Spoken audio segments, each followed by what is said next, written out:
आप genuine apology चाहते हो अपने पर्सन से, और साथ ही साथ एक ऑनेस्ट कन्फेशन जिसमें वो आपको कन्विंस कर पाएँ कि वो आपको अपनी लाइफ में वापस चाहते हैं।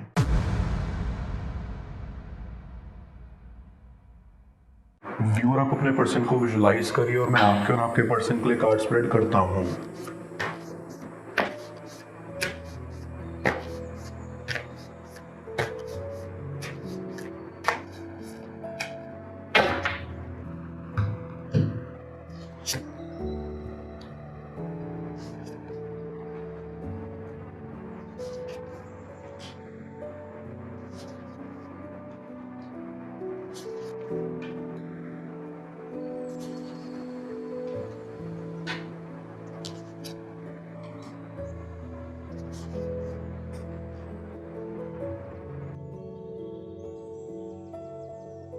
ऐसी आप दोनों के बीच काफ़ी झगड़े होते थे। ऐसा लगता है कि आपका कनेक्शन शुरुआत में काफ़ी अच्छा था, लेकिन बाद में काफ़ी लड़ाइयाँ होनी शुरू हो गई, जिस वजह से आप एक दूसरे से दूर हो या एक दूसरे से बात नहीं कर रहे हो। आई कैन सेंस कि आपके पर्सन ने आपकी डिसरिस्पेक्ट की है। वो अक्सर आपको इग्नोर करते थे या आप पर ध्यान नहीं देते थे।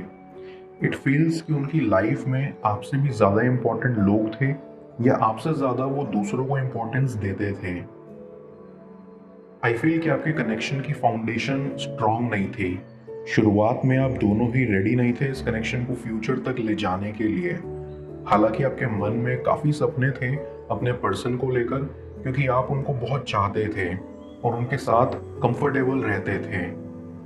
लेकिन आपका पर्सन रेडी नहीं था कमिटमेंट देने के लिए। उनके कुछ पर्सनल रीजंस हो सकते हैं जिस वजह से उन्होंने आपको लॉन्ग टर्म कमिटमेंट नहीं दी। आई कैन सेंस कि इस कनेक्शन में प्रॉब्लम्स भी किसी थर्ड पार्टी इन्वॉल्वमेंट की वजह से हुई थी। आपका पर्सन किसी और से भी मिल रहा था, या उनकी फैमिली नहीं चाहती थी कि ये कनेक्शन आगे तक जाए। But one things for sure कि उन्हें कुछ ना कुछ तो ज़रूर रोकता था, जिस वजह से वो इस रिश्ते को आगे नहीं बढ़ा पाए। आई कैन ऑल्सो सेंस कि पहले आपके पास बहुत सारी ऐसी अपॉर्चुनिटीज थी जिसमें आप एक दूसरे से बात कर लेते थे या अपने कन्वीनियंस के हिसाब से मिल लेते थे। लेकिन जब से आप अलग हुए हैं तब से आपका मिलना जुलना भी जैसे बंद सा हो गया है, और इस वजह से आपके बीच दूरी और ज़्यादा बढ़ गई है।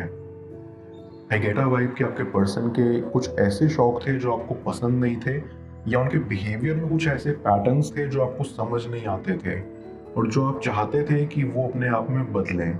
लेकिन उनके अंदर ओवर कॉन्फिडेंस होने की वजह से काफ़ी ईगो था, जिस वजह से वो नहीं चाहते थे कि खुद को बदलें। इवन वो इमेज कॉन्शियस भी हैं। उन्हें खुद से ज़्यादा दूसरों की परवाह है कि दूसरे उनके बारे में क्या सोचते हैं। आई फील कि उन्हें आपकी वैल्यू नहीं पता थी, या वो आपके इमोशंस को समझ नहीं पाए। आपने इस कनेक्शन में अपने एफर्ट्स और टाइम इन्वेस्ट किया, और वो इसको हल्के में लेते रहे, या वो उतने एफर्ट्स नहीं कर पाए क्योंकि वो करना नहीं चाहते थे।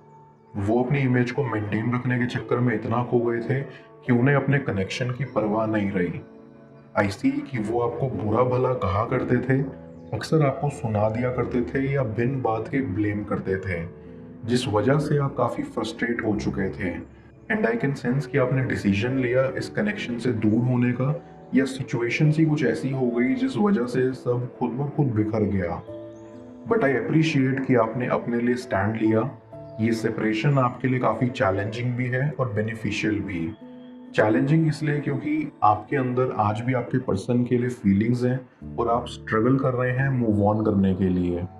बेनिफिशियल इसलिए क्योंकि ये सेपरेशन आपको एक मौका दे रहा है खुद को एक्सप्लोर करने के लिए, खुद को खुद ही में ढूंढने के लिए, ताकि आपको ये रियलाइज हो सके कि आप डिजर्विंग हैं, वर्दी हैं ट्रू एफर्ट्स के। Back of the mind I feel कि आपका पर्सन अंदर ही अंदर काफ़ी पछताता है कि उन्होंने आपके साथ बहुत गलत किया या आपको वक्त नहीं दिया। उस वक्त वो समझ नहीं पाए, लेकिन अब उन्हें ये महसूस हो रहा है कि आप बहुत प्यार करते थे उन्हें और बहुत एफर्ट्स डालते थे इस रिलेशनशिप को बचाने के लिए, जो वो नहीं डाल पाए। इट फील्स कि वो देख पा रहे हैं कि जिन लोगों के लिए उन्होंने इतना किया, या जिनको दिखाने के लिए उन्होंने सबको पीछे छोड़ दिया, आप पर ध्यान नहीं दिया, वो आज किसी काम के नहीं हैं। उनको एहसास हो रहा है कि जो असल मायने में उनकी फिक्र करते थे वो आप थे, और उनको ये सोचकर बहुत बुरा लग रहा है कि उन्होंने आपके साथ बहुत हार्श और रूड बिहेव किया। वो सोचते हैं कि आप उन्हें माफ़ करोगे या नहीं, बट फिर भी वो आगे चल के कोशिश करना चाहेंगे, क्योंकि उन्हें लगता है कि उन्हें अपनी मिस्टेक्स एक्सेप्ट और एडमिट करनी चाहिए और आपको ये यकीन दिलाना चाहिए कि वो सच में बदल रहे हैं। डीप डाउन आई फील कि आप ये सोचते हो कि उन्होंने आपको समझा नहीं और इस वजह से आपके बीच कई बार मिसअंडरस्टैंडिंग्स और मिसकम्युनिकेशन हुई है जो कभी सॉर्ट आउट नहीं हो पाई। इस वजह से भी आप स्ट्रेस्ड रहे हो क्योंकि आपकी कई बातें या कई दर्द बयां नहीं हो पाए जिनका आपको बहुत दुख है। इट फील्स कि आपके पर्सन ने आपको इमोशनली ड्रेन किया है और आप डिप्रेशन फेज में भी रहे हैं या बेहद परेशान रहे हैं।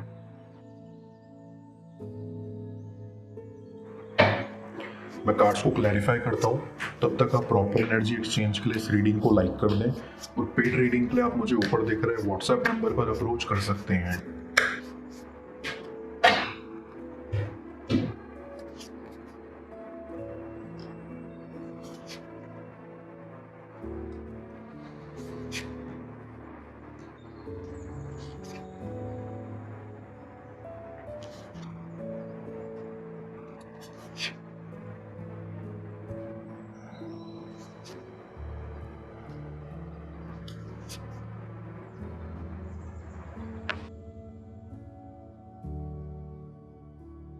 आई कैन सेंस कि आप आज भी अपने पर्सन का अच्छा सोचते हो और आपको लगता है कि उनका और आपका कैरेक्टर एक दूसरे से मेल नहीं खाता।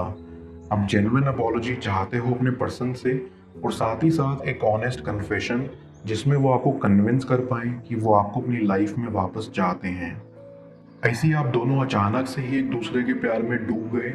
आपको चीज़ों की समझ नहीं थी कि इस कनेक्शन को कैसे हैंडल करते हैं और इसलिए भी आपके बीच बहुत प्रॉब्लम्स आई। आपका पर्सन अक्सर आपको ब्लेम किया करता था कि आपकी वजह से आर्ग्यूमेंट्स होते हैं या आपकी वजह से ये कनेक्शन ख़त्म हो सकता है। इट फील्स कि उन्होंने कभी भी अपनी मिस्टेक्स को एक्सेप्ट नहीं किया और काफ़ी नैरो माइंडेड रहे। लेकिन अब जैसे जैसे वक्त बीता वैसे वैसे उन्हें समझ आता चला गया कि वो बहुत गलत थे और सबसे बड़ी गलती उन्होंने आपको ब्लेम करके की। उन्हें ये आज एहसास होता है कि सारी गलती उनकी थी और आप बेकसूर थे। उन्हें लगता है कि आप काफ़ी इनोसेंट हैं, जो आपने इतना सफ़र किया और इतना मिसबिहेव झेलने के बावजूद भी उनके साथ खड़े रहे। डीप डाउन वो आपके डिसीजन को अप्रिशिएट करते हैं जो आपने उनसे दूर जाने का लिया। वो समझ पा रहे हैं कि आप बहुत थक चुके थे या आप इस कनेक्शन से बहुत तंग आ चुके थे जो आपने ये फैसला लिया। वो ये भी सोचते हैं कि अगर वो आपकी जगह पर होते तो सिचुएशन को अच्छे से हैंडल नहीं कर पाते जिस तरीके से आपने हैंडल किया। आई गेट अ वाइब कि वो आपको मनाने आ सकते हैं क्योंकि वो आपको बहुत याद करते हैं और अब उनसे आपके बिना रहा नहीं जा रहा। वो चाहते हैं कि जल्द से जल्द उनकी मुलाकात आपके साथ हो सके जिसमें वो अपने दिल की बात आपके आगे रख पाएं।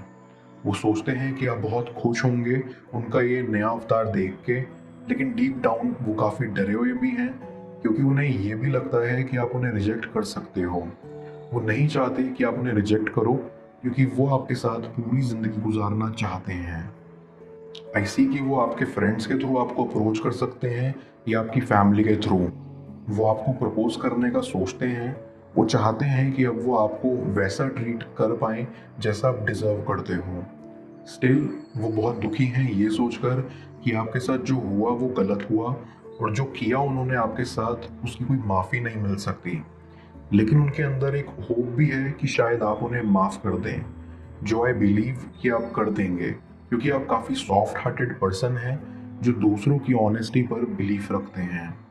आई स्ट्रांगली बिलीव कि आने वाले दिन आपके लिए बेहद स्पेशल होने वाले हैं। आपको वो सब मिलने वाला है जो आप चाहते थे या जिसके आप लायक थे। जो प्यार और रिस्पेक्ट आपको पहले नहीं मिल पाई वो अब आपको मिलने वाली है। आप सून ट्रिप पर भी जा सकते हो या कोई एडवेंचरस जगह पर। आई कैन सेंस कि आप दोनों का ही फ्यूचर काफ़ी ब्राइट है और आप दोनों एक दूसरे के साथ बेहद खुश रहेंगे। इसके लिए आपका पर्सन आने वाले टाइम में जल्द एफर्ट्स और टाइम इन्वेस्ट करेगा। मैं यूनिवर्स एज योर बैक की मदद से आपके लिए एक एडवाइस निकालता हूँ। देखते हैं यूनिवर्स आपको आज क्या एडवाइस करना चाह रहा है।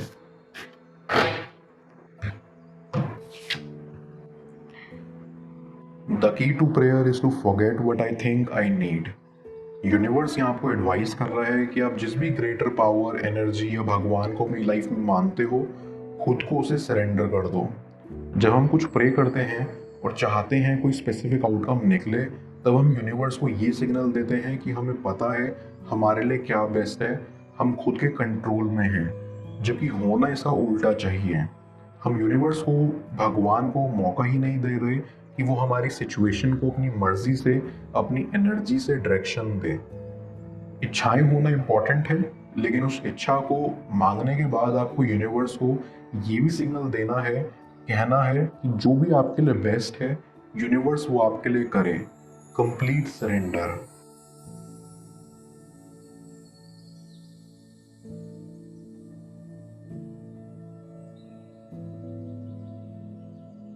क्या किस्मत आप दोनों को फिर से आमने सामने खड़ा कर देगी? जाने स्क्रीन पर शो हो रही इस अगली टैरो रीडिंग में। पेड पर्सन रीडिंग के लिए आप मुझे व्हाट्सएप पर अप्रोच कर सकते हैं। मैं मिलता हूँ आपसे दोबारा अगली टैरो रीडिंग में। Till then, bless you.